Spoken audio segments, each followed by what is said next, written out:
you, Jeremy. Good morning, everybody. I can see that some of us who had a later night than others are not yet in the room, and hopefully they will join us presently. If yesterday was about everything that is going wrong at an accelerated pace and the complexity and the challenges of it all, as I expected, the day ended on, I suppose, a somber note, with all of us wondering what, if anything, could be done.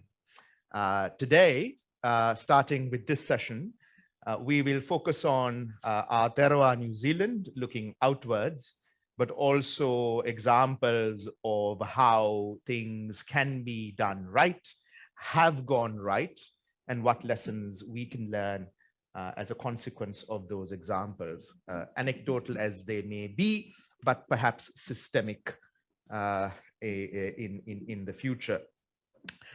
So you have your agenda with you, and for those of us joining on Zoom, a warm welcome, whatever time zone you're in.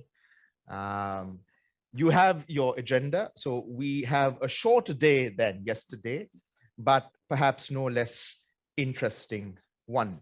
I know that Jeremy thanked many before the Zoom broadcast started, but I wanted to very quickly take a minute, given that this may be the one session that we get a lot of interest in, and because of Paul, to acknowledge some of the individuals so that it's also on record to those of us on Zoom that made this conference happen. Please hold your applause or acknowledgement till the end. It's a very short list, actually. I wanted to thank the National Center for Peace and Conflict Studies, Richard in particular, but also Kylie, Al, all the staff and all my colleagues, some of who are in this room, for helping this happen. From Otago, Ellie from Comms did an amazing job pushing this out. And then we have Jeff and Gemma from e-conferencing, the fruits of which we saw yesterday, which was absolutely amazing, the way that they managed Zoom. And of course, we have Tom, who you can't see, but is there, I assure you, and Tom and his team from Gravity, who are in the room and helping out with the AV. My friend and colleague, Jeremy, who most of you have been in touch with, who handled everything with regards to logistics, and worse, handled everything with regards to university administration. So there should be some sort of a prize for one, if not both. The volunteers, Sam, Keleka, Alejandra, and Ashley, if you've been following Twitter, all of those updates are from Ashley, and she's already won accolades from the world over for those. There might be a job in the offering, Ashley. Dave, our janitor, the person who we see every evening come to office and helps us do our work in his own quiet signature way with a conversation that is always very entertaining. All of the staff at the student union, Heather included, and the waiting staff and everybody who's helped make this room what it is and clean it up after we left. A particular thanks to my supervisors, Professor Clements and Ben Chantal, and in particular, Twitter, for their Data for Good initiative and project, through which NCPACS was able to do the research on Christchurch. So for all of you, thank you very much. With that, Paul, we are going to follow the same format as yesterday. I am not going to introduce you. You are free to introduce yourself, however you see fit. But thank you for joining us. I also wanted to recognize that as a consequence of what you lead and do, it is an extraordinary privilege to have you here in person and on stage, sharing with us some of your perspectives on what you've done for the past 2 years and what you think the future holds with regard to your remit. So please take the floor. Well, thanks so much, Sanjana. And for those who haven't met me, I'm Paul Ash. I work in the Department of the Prime Minister and Cabinet as the PM Special Representative on Cyber and Digital and as the Cyber Coordinator there. First, I'd like to say a big thank you to the National Centre for the opportunity to come and join you today. We've been really looking forward to this and the Christchurch Call team and to being part of the opportunity for a conversation. So hats off to you, Sanjana, and to the team for pulling this together. I'd like to talk a bit about the Christchurch Call and what it is, and by doing that, partly what it isn't as well.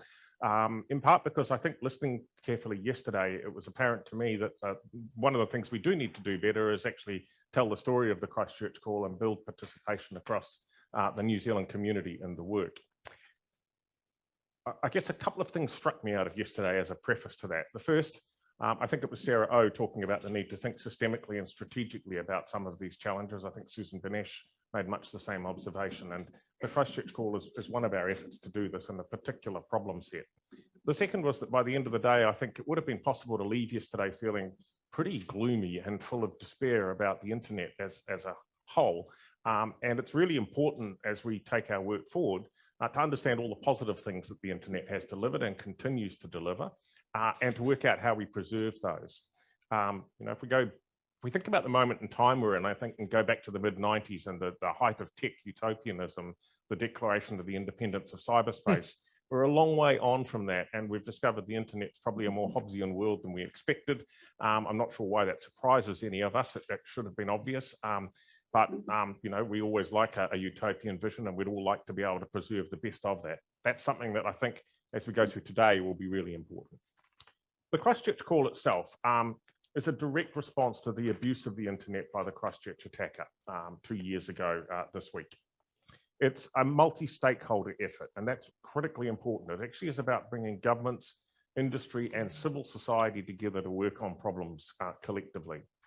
It's grounded in the fact that all of the actions taken under the call must be consistent with international human rights law and with fundamental freedoms and with the principles of a free, open, and secure internet. That sets a pretty high bar for those that would want to operate under the call. It's a set of voluntary commitments. Now, they are non-binding at law, but they are commitments, and they have been made in public by those who participate in the call, and there's an expectation they will be upheld, and that the call community as a whole will help to ensure that that happens. There is a growing community attached to the call. It's not just a document, but actually a large grouping now of countries, companies, and civil society working together to try and solve a particular problem. It contains specific commitments for governments on their own, for companies on their own, and for the two of them working together, and a key role for civil society in participating in that. It's deliberately holistic. It takes a range of measures that are aimed at preventing the abuse of the internet, and it works across online and offline factors in trying to do that. That means that the commitments in the call cover a range of technical measures. So there's something for the computer scientists. Ali will be happy about that. But there's also a lot in there for the social scientists and humanities people, public policy folk. There is research, there is soft and black letter regulation and regulatory tools. There is education, counter speech, some specific technical tools. All of those are actually encapsulated within the commitments. And as we watch the problem growing, the problem set we're dealing with, we've actually been quite pleasantly surprised to find that the drafters of the call, and one of them is in the room with us today in the form of Liz Thomas, now with Microsoft, but was with NZ government as we were developing that, did a pretty good job of anticipating what the terrorist and violent extremist content problem set would look like and the kinds of measures we might want to put in place to deal with it. And I guess the last piece is that the call is actually quite tightly constrained to that problem set. It's about terrorist and violent extremist content. And those 5 words are actually really important. It's not about the whole panoply of disinformation. It's not about electoral interference. It's not about child sexual exploitation or any of the other sorts of issues that we're grappling with. The intent was to take the proximate problem and the problem set and see how far and how deep we could go on trying to solve that. And if we could make progress there, perhaps we could find a blueprint for some of the other issues that bedevil us at present. I guess the last thing is it's deliberately collaborative. The effort is to try and bring the recognition that governments cannot solve this problem on their own, nor can companies, and nor can civil society. And as the PM has said many times, we can't just regulate our way out of this problem. We're actually going to have to think quite creatively about the tools we have to preserve the best of the internet and solve this. Where to from, where have we got to date? So in terms of the Christchurch Call, it's now got a very, very strong support base. We have 48 countries that have joined as supporters of the call. We have 3 intergovernmental organisations, one of which is the European Commission, which obviously has an enormous remit. We have 10 tech companies, from the largest in the world through to some smaller ones. We've also now, in recent times, added our first Asian tech company in the form of Line Corp out of Japan as a supporter of the call. And if you think about Line Corp, they've done some absolutely intriguing work in Chinese language markets and in Korean markets in recent times. And it's great to have them on board. We have a very active Christchurch Call advisory network of civil society members. We know it's very active because we engage with them all the time, and we really value the input they bring. And it can be quite confronting and challenging input. That's precisely why we have that network, to get that range of perspectives. And I think one thing I would advocate for those participating in this discussion is, if you'd like to think about participating in that network and contribute to the work of the call, please feel free to get in touch with christchurchcall.com. And the Christchurch Call inbox. I think we really value that diversity of input. What have we done to date? Well, there was a stock take last year of the call's work across the entire community. We sought input from everybody, and they found 4 key things that had been achieved to date. And I'm talking meta rather than specific actions. The first and thing that most participants valued most was the unique multi-stakeholder approach of the call. And its focus on preventing terrorist and violent abuse, extremist abuse of the internet. That was really heartening to hear that from almost all the participants, because it spoke to the value of bringing those different capabilities together to work on a shared problem set. The second was around the lift in awareness of the problem of terrorist and violent extremist abuse of the internet, and delivering some channels to engage on that. The third was around building crisis response protocols. What we saw in Christchurch was unprecedented, not because terrorist acts are unprecedented. In fact, we had a good conversation on that last night, but because the use of the internet in Christchurch and the response online was unprecedented. We've never seen an event live streamed before that has over 1.5 million uploads taken down on Facebook over the 24 hours afterwards, or that sees YouTube having a copy of the attack video uploaded every second for 24 hours afterwards. This was a deliberate effort by the Christchurch attacker that worked really well to subvert the controls that such as they were that existed at that time. And what's more troubling is that there was a very, very sizable community, technically proficient and able to continue to pick up on his work, who worked really carefully to try and subvert all of the algorithmic processes and other things that tech companies had in place to hide the video off in the recesses of the internet and then pump it back edited. Over 800 different copies of the video within the first 24 hours, edited, changed. All it takes is a pixel or two to be able to put that back in.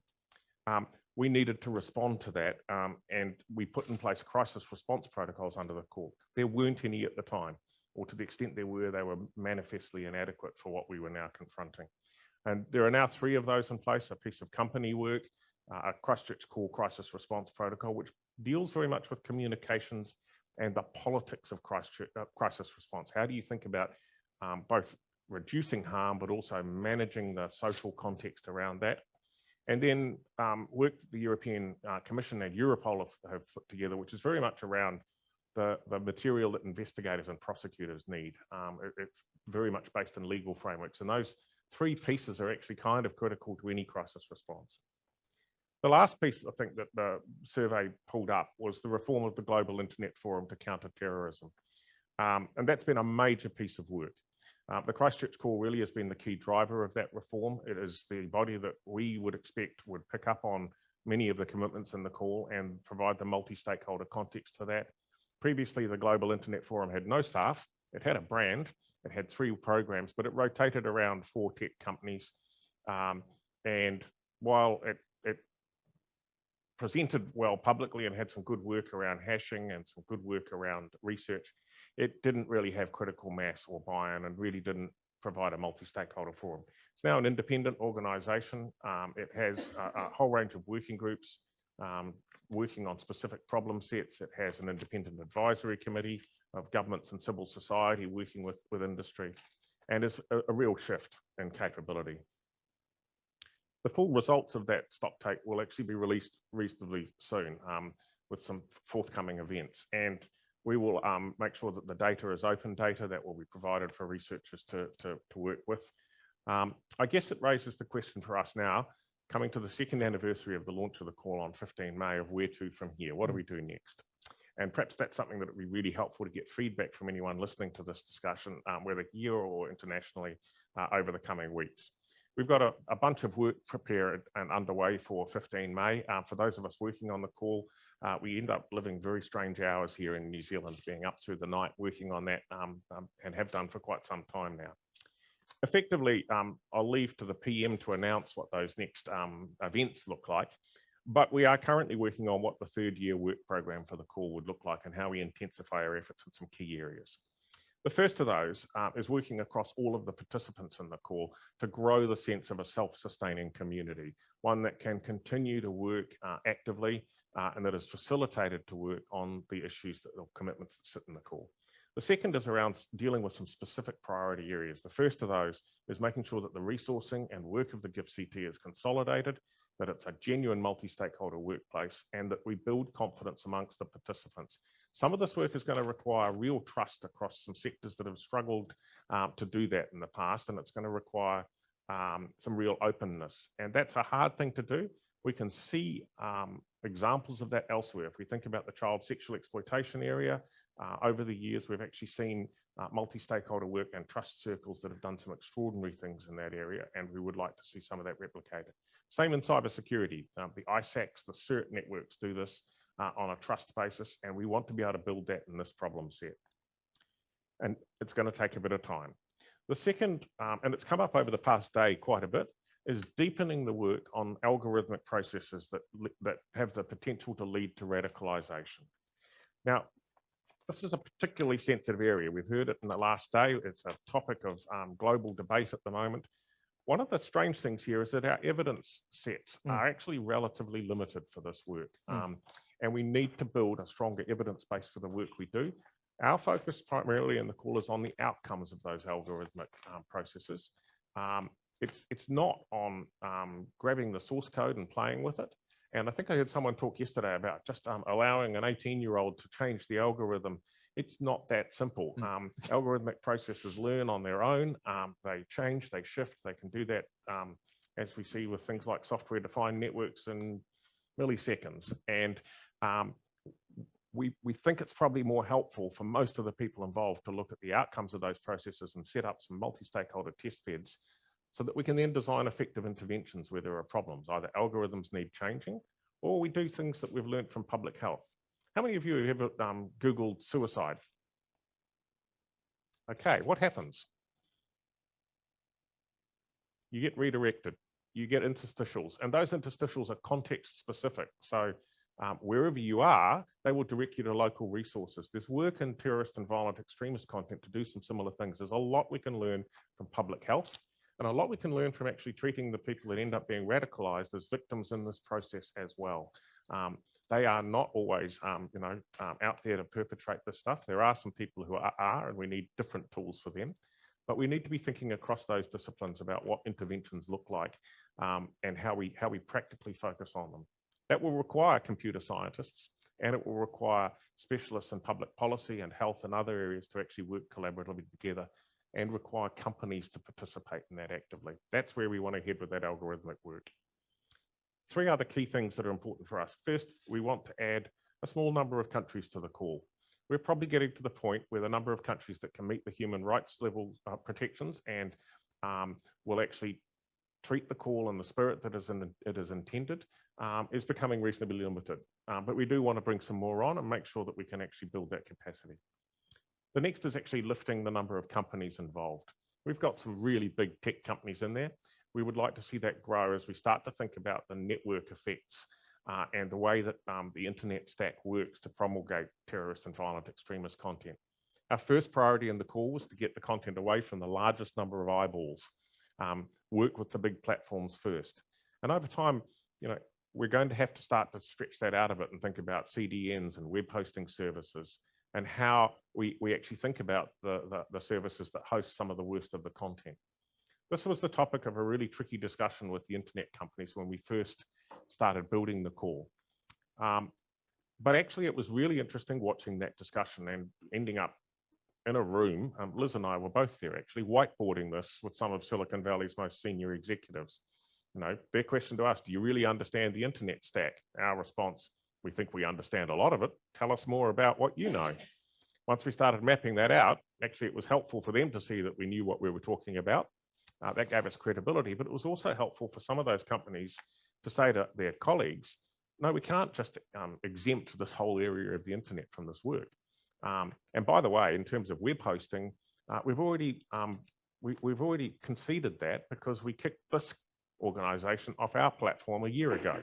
And so if you think that's taboo territory, we've already gone there. Let's take an open mind to this. And what was really interesting about that, I'll just riff on this for a minute because it's important. Well, if you could, is that big tech is not one amorphous blob. It's actually a whole range of different things we need to work with. And there's lots that we can do in those spaces. The last thing is around growing civil society capability. That's going to be critical for taking this work forward. There are some other areas, and we're really open to hearing those for the next work plan. Social cohesion being one that has been brought to the table by civil society. And we are going to keep working that through as we get to the third year work plan.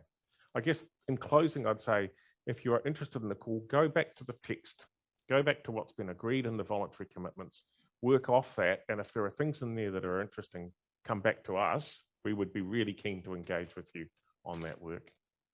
I'll stop right there, but I think looking ahead, there's a really active piece of work over the next couple of months and a work program to deliver in the third year that it will be really important to preserve that multi-stakeholder approach for. You know, Paul and I were talking, and this has been the common leitmotif of the Christchurch Call in New Zealand, is that so few people know about it in Aotearoa.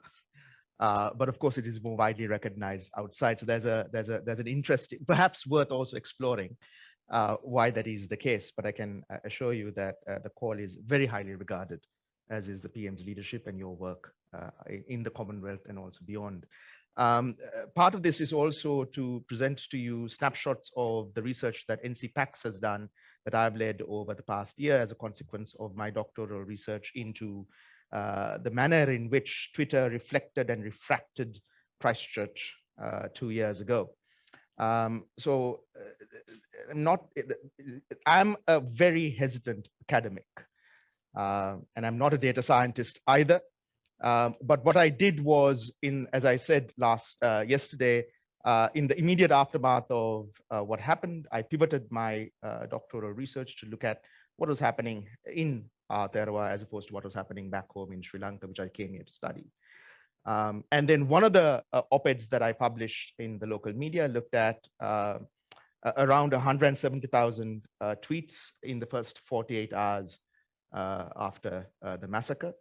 That piqued the interest of Twitter, leading to the Data for Good initiative and partnership, as a consequence of which I looked at about 800,000 tweets and about 14.3 million words in the 6 months after the attack. That has fed into the thesis chapter, and that I'm now going to present some interesting perspectives on. And why do I do this? It's not self-promotion. If anything, it is about the work that NCPACS does. But something that I think frustrates many of us is the simplistic narrative around the demonization or the deification of social media platforms. It is one or the other, constantly in the media. Anecdotal, episodic, stochastic, but it's either accompanies all bad or it's all good.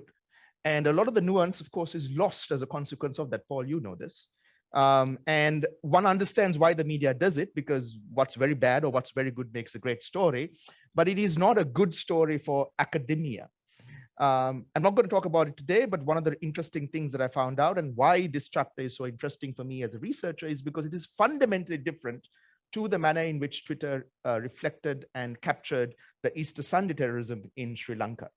And as a consequence of this research here, we find that, unsurprisingly, there is a connection between the political, social, communal culture and the timber and tenor and trust of political leadership and what is then reflected on Twitter as a platform. That, that really matters. So I'm going to come back to that a bit later, but to just give you a sense of what I found through the research. It's quite extraordinary, really. The tweets in response to Christchurch were in a couple of languages, not even remotely kind of connected to the country.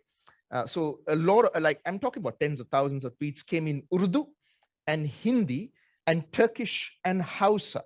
Hausa is a language spoken in certain parts of Africa, Urdu and Hindi respectively in Pakistan and India, and Turkish obviously in Turkey and other places in the world. Now you would wonder why, and then I go into that data as well. And one of the reasons is that some of the TV anchors who are celebrities in those countries, when they tweeted about the loss of lives of Pakistanis or Indians, or about the loss of life in general in Christchurch, gathered a huge amount of interest in their respective countries and languages. That was an outpouring of empathy and pro-social content creation around Christchurch. Really quite extraordinary.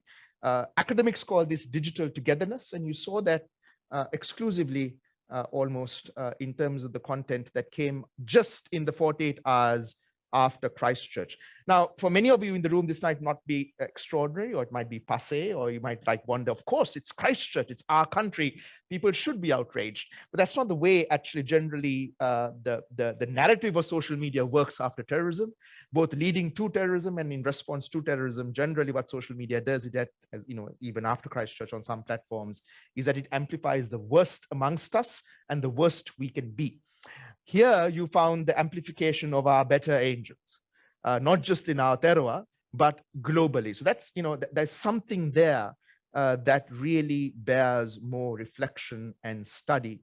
It happened in lesser degrees, but in similar fashion after 2015's Bataclan attacks in Paris and the 2011 attacks in Norway.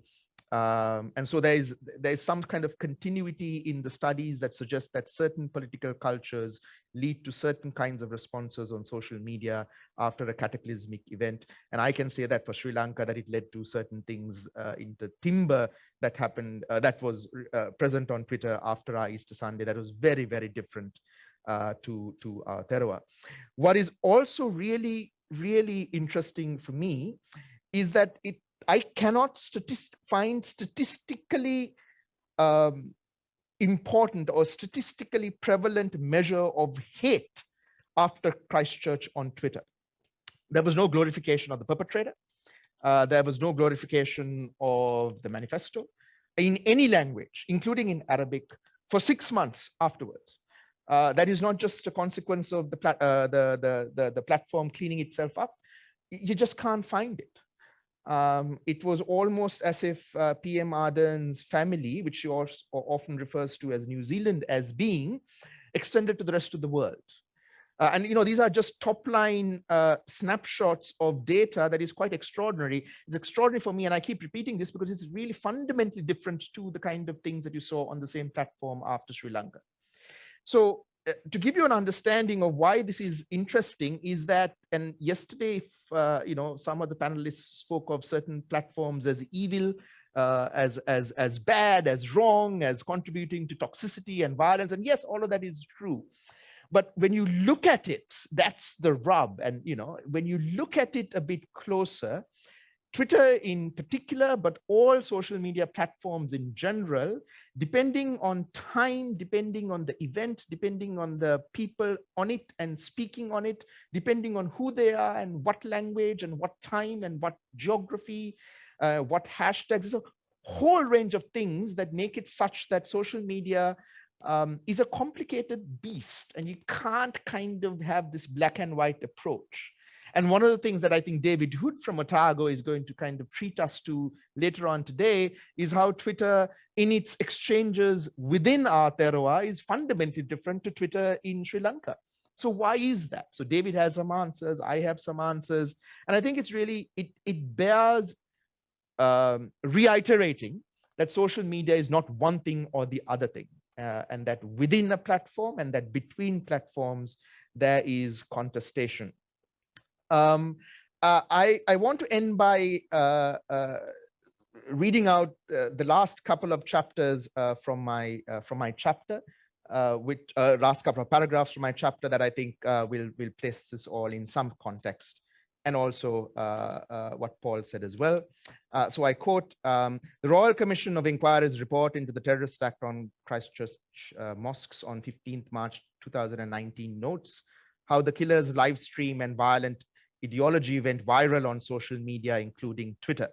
However, complicating the report's findings, my research reveals how on Twitter there is scant evidence of content inciting hate that results in sustained or even episodic engagement in violence. On the other hand, the Christchurch massacre brought out, and not for the first time, how social media platforms are ill-equipped to deal with the amplification of gore, violence, and terrorism. However, from media ecologies to political culture, it is clear that many variables determine the use and abuse of social media within and across countries and contexts. So the next chapter, I need to give a bit of context because a staffer of Otago University came up to me on the 15th and said, Sanjana, you must be used to this. And I didn't quite know how to respond to that person. I think that person meant it in the best of way, thinking that I came from a country that is, of course, no stranger to suicide terrorism and violence in general. And I think the person wanted some sort of an acknowledgement that I don't know, but maybe that I was emotionally more competent and capable of understanding what happened in Christchurch. I don't know, and kind of my entire chapter and thesis is a reflection on, of course, a very personal engagement with violence, and of course, violence in a country that I never expected to study it in. So that's the context to the next paragraph, and I quote, I started this chapter with how hard it is to answer whether I am, quote unquote, used to dealing with terrorism. Through chance, coincidence, or conscious choice, the circumstances of my life have perversely perhaps contributed to mental conditioning that aids the study of the grotesque and gore. And yet, it is not and never easy to study violence and hate. And Kate, you'll agree with this. New Zealand's tryst with terrorism was tragic. However, the Christchurch massacre's representation on Twitter generates a much stronger case for understanding the context within which social media works.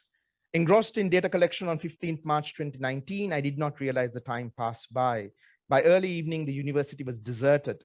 The office janitor, Dave, took pains to assure me that he was ashamed of what happened and that it was antithetical to everything that New Zealand stood for. Very sweet, actually, of him. Go home, he said, saying that he was concerned for my safety given the visible police presence on the streets. His concern pleasantly surprised me. I'm glad my research proves he was not an exception, end quote. I end by recalling, and again, Kate, you'll understand this as perhaps the only two humanities students in this room, the Nigerian author Chimamanda Ngozi Adichie. And she spoke of the danger of the single narrative. And I think that what Paul and the PM and Christchurch Call as a platform offer within Aotearoa and New Zealand and to the world is a reflection that I see in the data of my research as well, that there is no one story. Adichie warned us against stereotypes because as appealing as they are not the whole story. And very often you find the stereotypical reflection and capture of social media, which of course makes a great headline, but it's not the whole story. It's not the whole story here. It's not the whole story in Sri Lanka. It's never the whole story. And that's kind of what I wanted second day to reflect on as well, complementing what Paul you had to say. So thank you very much for listening to that rant around my research. Listen, to get into the discussion, I know you don't want to take away the thunder from whatever the PM wants to announce in terms of what next. But just for also the Zoom audience who might not have been present yesterday, I think to go back to Richard's point about, you are talking about a fundamental setup, a systemic nature of, say, the violence and its generation and hate and its formation and harm and its amplification, that maybe late stage the call, as you presented it, doesn't quite grapple with. So, I think Richard was trying to suggest that there is an addendum here that's all very well and good, but what about the social cohesion part of the RC report, for example, that it is possibly much of it is actually offline. and little of it is online. So in terms of the future steps moving forward, I think we all understand and appreciate that the call is actually very limited and you presented it very carefully. But can you tell us, in light of the fact that the RC report is now public and there is this emphasis on social cohesion, what, if anything, is the call going to do around that issue? It's a really good question. And I guess the first thing I'd say is the scope of the call is to look at the abuse of the internet. Yep. And it's from that perspective, then we go back to the drivers of the abuse of the internet for terrorist and violent extremist content. So the call actually has commitments on that.